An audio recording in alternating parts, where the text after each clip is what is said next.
ওই যে একটা কথা বলছিলাম না ভাই, ওলাইন যতই চালাক হাতের হুন্দার গোড়া কাঁচা, কিল্লাই বলছি বুঝিনি কেন, এখন বুঝবেন কিল্লাই বলছি। ভাই নতুন বৈরাগী পুরানদেরকে সবক দেয়। কেমনে দেখেন, যারা 17টা বছর জুলুম অত্যাচার জেল জুলুম সহ্য করলো, ইদানিং কিছু পোলা পাইন তাদেরকে সবক দেয়। আরে ভাই, এই 17টা বছর আপনারা কোথায় ছিলেন?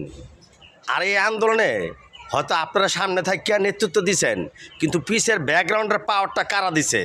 এই 17 বছরে স্বৈরাচার বিরোধী যারা ছিল সেখানকার তারা সবাই মিললে আপনাদের পিছনে ব্যাকগ্রাউন্ডের শক্তিটা দেওয়ার কারণে আজকে স্বৈরাচার এই দেশে বিতরিত হয়েছে।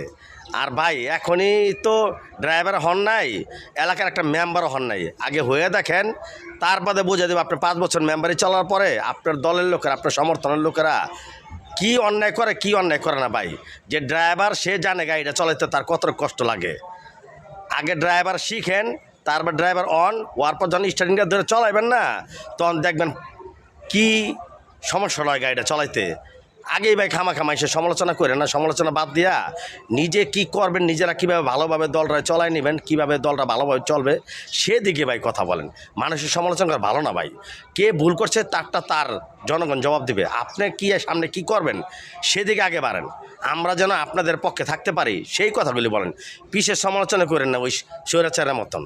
বিশেষ সমালোচনা করলে নিজেকেই সমালোচনা মানুষে করবো ভাই, এরকম কিছু বললেন না যেটা বললে মানুষ আপনাদেরই সমালোচনা করবে। ধন্যবাদ, আসসালামু আলাইকুম।